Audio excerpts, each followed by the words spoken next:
Hello all, and welcome to another episode of You Me Connect, the show where you and me connect, and Europe and Middle East connect.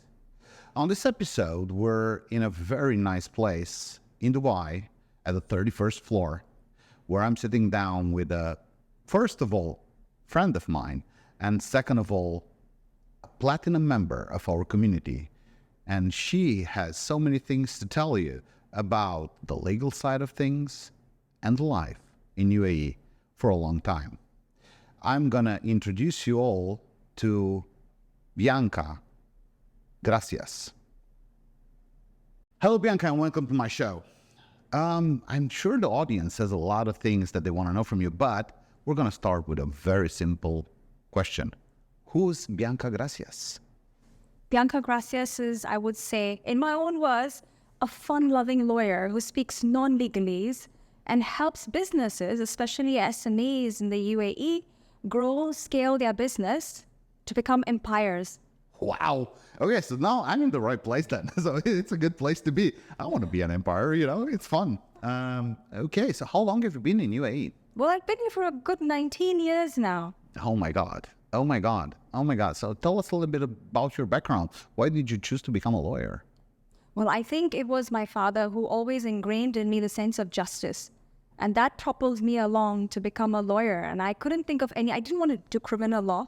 I didn't want to do family law. Definitely did not want to engage in buying, selling planes, aircrafts, ships. So I thought the next closest thing for me to do is to try and, work with business owners. And I'm a big supporter of local businesses, because you can actually see there's a family behind it that's creating the business and investing in the business. And I wanted to support everything local. And I love the UAE. It's been my home for so long. Okay. So that's why I decided to go into law. To go into law, be a lawyer, support the local businesses here. And that's what I do for a living. No, great. So if I understand this correctly, you choose law because you want to protect everyone. You want to go and make sure that people do the right thing and grow their business. But coming back a little bit, you've been 19 years in UAE. You've been here for a long time. I'm going to be very open with you because our audience back home needs to understand a little bit. Why did you choose to be a part of UAE Romanian Business Council? I mean, you've been here for a long time. Why do you think being part of a group, of a networking community like ours is something good? Well, to start with, I have a very simple reason. I love both countries passionately. I love everything about these two countries, whether it's the culture, it's the food, the people. I'm extremely passionate. It helps that my husband's Romanian too. Nice. But I have my business. I have 3 businesses in the UAE. I live in the UAE, and I couldn't think of 2 better countries to start building and developing their trade functionalities together. We are creating bridges. We're creating history, right? And I want to be part of history. I want to be part of the legacy we leave behind for our children. Oh, that's nice. I mean, once again, I'm underlining the fact you've been here 19 years, so you're married to a Romanian. I'm going to give the audience something else more. I know you're married to a Romanian, but you're also half European and half Indian. So you have already the best of both worlds, right? I do. And I love it. And UAE is such a mixed pot of cultures, right? And I think the UAE coming together with Romania, it's not just an exotic combination to start with. There's hopes, there's dreams, there's trade, there's so many. It's the future of so many possibilities coming together. Yeah, you're completely right. Well, the whole idea of Romanian Business Council, when it started, was to basically empower people, to allow them to see a part of Dubai, which is completely different than what you see on TV and on the internet, and also understand a little bit the framework of how it is to set up a company here, how it is to do things. But, a lot of people are talking about this, and our show is called You and Me Connect. So it's all about you and me connecting and Europe and Middle East connecting. So where I'm going with all of this is that I want you to explain to the people back home, how is it the right moment now to come to UAE and invest, and why should they do it?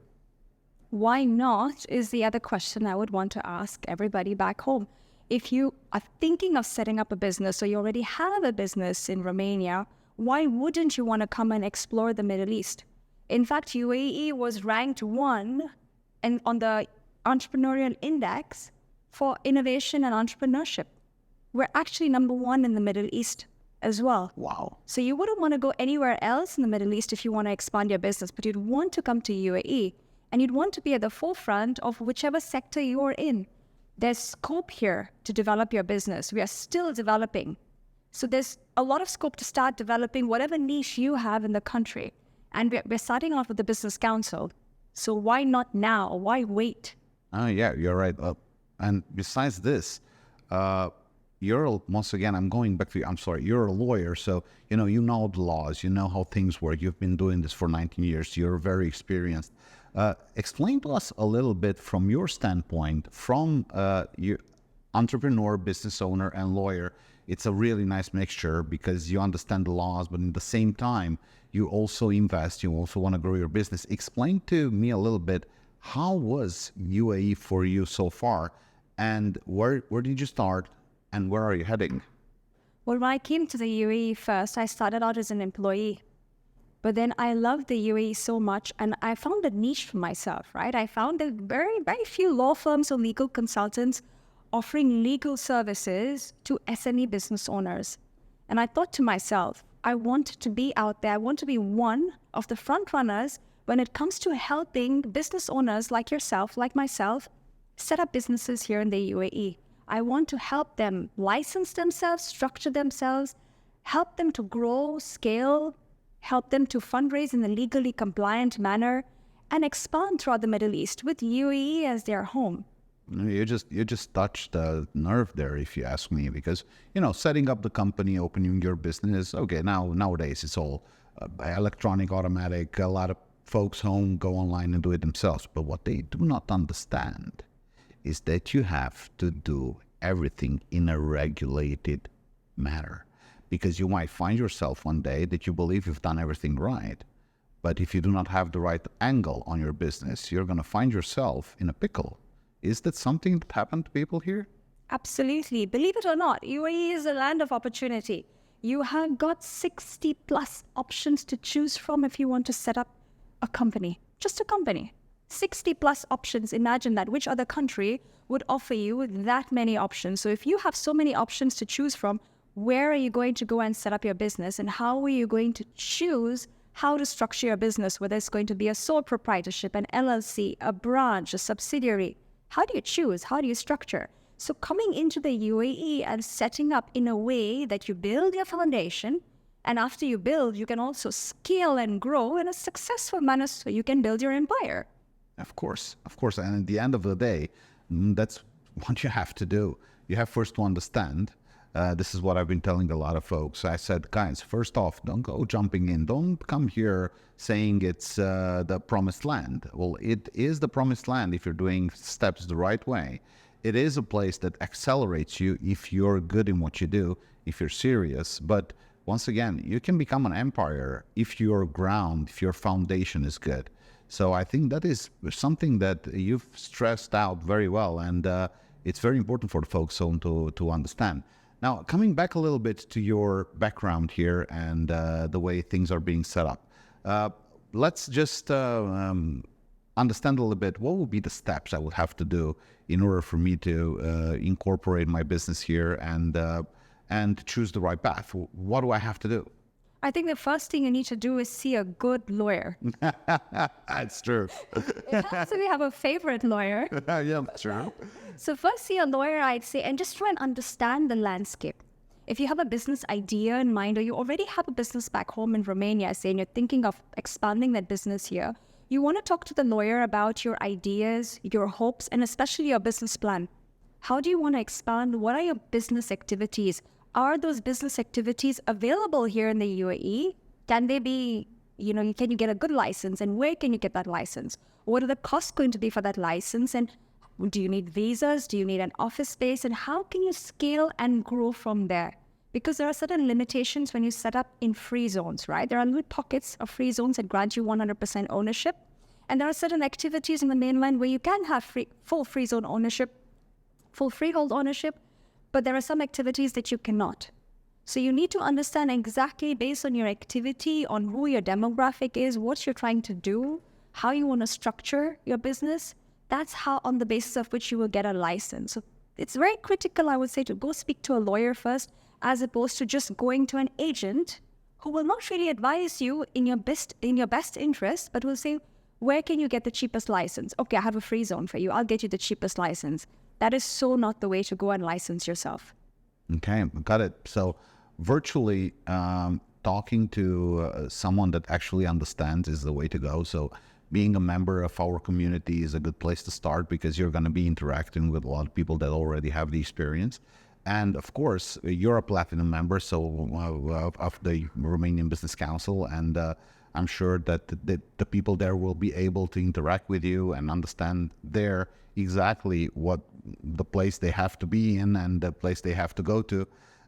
But yeah, I agree with you that 100% that the best way to start a business is to understand where you're heading and not just jump on the first thing you see. So that is something Europeans are still trying to discover here, because I get a lot of people that already came here, incorporated businesses here. They were paying 100, 200,000 dirhams for a company, which in my opinion is actually close to theft, if you ask me. I mean, opening a company here is very cheap compared to any other place of the world, if you think about how fast things are going. On the other hand, though, you need to get the right advisors to tell you things that you need to understand. So what are basically the dangers that you encounter when you first come here? What would you advise the people to stay on the lookout for? I would say try first and connect with other business owners that are like-minded or that have come recommended or referred to you. This is key, right? And in our business council, we've got these other like-minded business owners. There in itself, you've got a support system that you can rely on, and you know you're going to get credible, good advice. That's the first thing you need to create around you. Things that you need to watch out for are not getting advice from people that are not credible or not vetted, or worse yet, not licensed. So you have to be on the lookout for people who actually say who they are and get advice from the right people. And secondly, don't go cheap. I know you mentioned people have spent 100,000, 200,000 dirhams. Again, you could swing both ways, right? You could come in the country and say, I want to get the cheapest setup. That's not the right way to go. At the same time, spending 200,000 dirhams does not mean you've got the right advice. It's always relying on credible network, other business owners in your network that can get you the right support and advice you need. So getting the right advice is key to a good foundation, and actually setting up in a country that's foreign, especially like UAE. It's quite different to the business landscape in Romania, I'm sure. Yeah, you touched the nerve. You really touched the nerve, because these are the two options that you get back home. When you're in Europe, the things that you hear about in UAE are this: either, oh my God, you overpaid for the foundation of your company, or oh my God, that was so cheap, I'm sure there's something wrong about it, right? So you've touched the nerve there. You have to pay not the cheapest, not the highest, but the right one.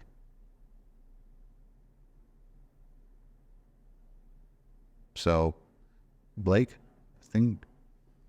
That's good. Yeah? Yeah. Bouncing back for us. Okay. Meal with you. We just made a quick break. Quick break. You're crushing it. What's your favorite color again? Okay, so moving on a little bit from where we were and where we're going. You're basically saying that we have to come to this country through the right network. First, basically be a tourist, because that's what you are, right? A business tourist, a tourist that comes, sees if he first likes the place, if he gets the right feeling for it. Then go through a few networking events with people that are vetted. This is what you said. And then from that community, understand where you have to be going. So what is your correct heading based on what you need? Now, we talked about Europeans that come here.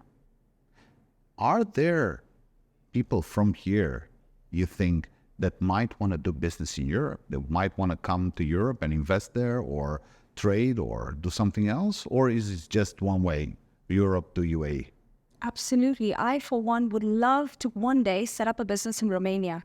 I've gone and explored the business potential there. And as we know, trade channels have opened up recently. And there is so much of potential for business in Romania. There are so many opportunities, businesses that we can take from here, franchises that we can take from here. I've gone there and explored it myself. So if I'm a believer, I think I can convert anybody else into one. Oh, that's perfect. No, because we're talking about this, and there's a lot of talk of things moving from Europe here. But I believe as well, as you just mentioned, but I wanted it to come from you, a 19-year-old experience gathered person, right? So you've gathered 19 years of experience. So this is not coming from me. It's coming from someone that's been hassling with a lot of business, dealing with a lot of clients in 19 years. And you understand this. So if you're saying this, it's 100% not only accurate, but as you said, you put your money where your mouth is. And for the people back home, it's a good thing to understand the fact that there's also a lot of businesses that want to come to Europe, they want to scale up, that want to invest. And I'm sure that here you can also help because you can advise people in the right way to do it, right? Absolutely. If you're thinking of expanding in the UAE, this is my forte. This is what I do, right? For bread and butter. I can advise you how to set up not just a business that's going to grow to be successful, but a business with good foundation, with less minimal risk. And legal risk is the key word here, right? Because legal risk is what helps you make money when you preserve yourself or mitigate yourself from it. And legal risk is why you lose money. So the consequence of you losing money is because of legal risks. And that's what we help identify and mitigate or prevent to the extent we can. Okay. So now moving a little bit from legal, I understood you're also exploring other fields? Yes, in terms of, I have two other businesses, if you will. One is a mergers and acquisitions consultancy led by my partner, who's Spanish. And I have another baby startup that we recently created in DIFC, in the Dubai International Financial Center, that deals with everything digital KYC. So it's a compliance tech startup. It's new, it's still a baby, but it's burgeoning. Oh, wow. Well, yeah, I hear this word. So since I came here, I'm hear this word more and more and more: innovation, digital. It's like a mantra nowadays. And the fact that you, once again, the lawyer inside of you is acting up and doing the right thing and going there and creating a KYC business for digital companies. I think what I would like to ask you is to explain home a little bit what is the IFC and what are the regulations that someone that is in the innovation and digital business has to follow, just in big lines. Sure. So the DIFC is simply the Dubai International Financial Center based in Dubai, right? And it is a little pocket or a free zone that's been created by the government where it's based largely on English law. So DIFC has its own laws. You can own businesses there 100%. You have regulated businesses, which are mostly financial businesses, and you have non-financial businesses that could be regulated or non-regulated. It's great to set up a business there. It gives you a lot of credibility. It is not based on the civil law, it's based on English law, and you can set up a business there relatively quicker than you would in the other free zones, I would say. And it gives you a lot of credibility being based in the DIFC. It's the financial hub of Dubai. Okay. And if I open there a digital assets company, or I don't know, whatever in the digital world, in an IT world, I could come to you and you would point me in the right direction, because I understood the regulations here, and there's a lot of people that want to understand this, are constantly changing on this part of the world, because it's new. Innovation and digital is a new concept that's being merged together. And it's innovation. It has to be new. It has to be groundbreaking, but it also has to be regulated. How are we on that currently? So the UAE loves innovation. Everything new, everything that needs to be incubated, accelerated, we love it, right? And that is why it's a country of opportunity and hopes and dreams, because wherever you can't incubate your idea anywhere else, come to the UAE and we'll help you incubate, and we'll build that support system around you. And that's what DIFC does, right? It helps you build your idea, incubate your idea and accelerate it, develop it into something that's real and tangible. We've got something called the DIFC Innovation License that DIFC extends for about 4 years. You get like a reduced license fee. Wow. So in about, I think, $2,000, and don't quote me, it could change, from time to time. But for about $2,000, you can quickly set up a business, which maybe you have a new idea. You can set up the business, license it, and get up and running. Wow. In about a few weeks. Wow, that's nice. Also, so now this is DIFC's Dubai, right? We have on the other hand, ADGM, Abu Dhabi Global Market. What's ADGM and what's the difference between the two? So Abu Dhabi Global Market, so ADGM, is another free zone developed in the Emirate of Abu Dhabi, which is the capital of UAE. It's the fast and up and coming, and one of my favorite, at least because we're licensed in ADGM, it's one of my favorite free zones, also based on English law and great for setting up special purpose vehicles or holding companies, as we call it. So we have a lot of startups that set up their operational entities elsewhere in the UAE, but their holding companies is where they set up in ADGM, which is where all the investment comes in, etc. Okay, so how do I choose ADGM, DIFC, something else? I come and talk to you, right? Come and talk to me. Ideally, you have that long conversation with me. Very good. Well, 19 years of experience in this makes you the go-to person for all of it. I would love to put all my thoughts in a book if I could, or create something like a crystal ball, but it's easier said than done, right? Yeah, right. Because the thing about experience, it's not something you can put on a piece of paper, because you would have to write the same amount of paper, which will equal the days you've lived. So it's going to be kind of a big book. And this is what I say to business owners trying to come in and set up businesses relying on articles on the internet. Don't do it, because you have to take your advice from somebody who's lived here and who's experienced it, especially from a legal or business perspective. So you understand and you gain from the experiences I've had and the mistakes that I've made. Okay, that's great. So, trying to wrap up a little bit and summarize what we just talked about. Legal, innovation, digitalization, understanding the right angle in which you start your business. You're one of the go-to persons, right? One of the members, I would say, in the Romanian Business Council, who you can come to talk to. But there are so many others, right, who are much more accomplished. Yeah, but you're with it. You're already in the community, so we might just take you up on that. Guys, when you see her in a networking session, just go, say, hey, you know what? I have this problem. Can you help? I'm sure you're gonna give them the right advice, and I can guarantee that for them. Now, in all of our shows, what we do, because it's about you and me connecting, and thank you for connecting and connecting to the audience back home, I want to ask you if you have a special message that you want to send out in the world. Any message, doesn't have to be about business. It's something that you feel that is your closing message for our podcast. I would like to share a quote that I rely on in my darkest of days and in my most hopeful of days. There is always a way. I have always relied on this particular quote whenever I've been down and whenever I've been up. And I'm a strong believer. No matter what you're going through in life, what you're trying to achieve, I always believe there is a way. There's always a way. Well, that's coming from a lawyer that is absolutely beautiful, and coming from a woman who's half European and half Indian, right? Yeah. And being married to a Romanian, and you're a person of the world. And if you're saying there's always a way, there is something that we should all abide on. And I thank you very much for that. And I thank you for giving hope and showing us a part of UAE from the person living here's perspective. So thank you very much, Bianca, for being on the podcast, and thank you for sharing all your wisdom with us. Thank you so much for having me. It's been an honor and a privilege. Thank you, Bianca. Thank you.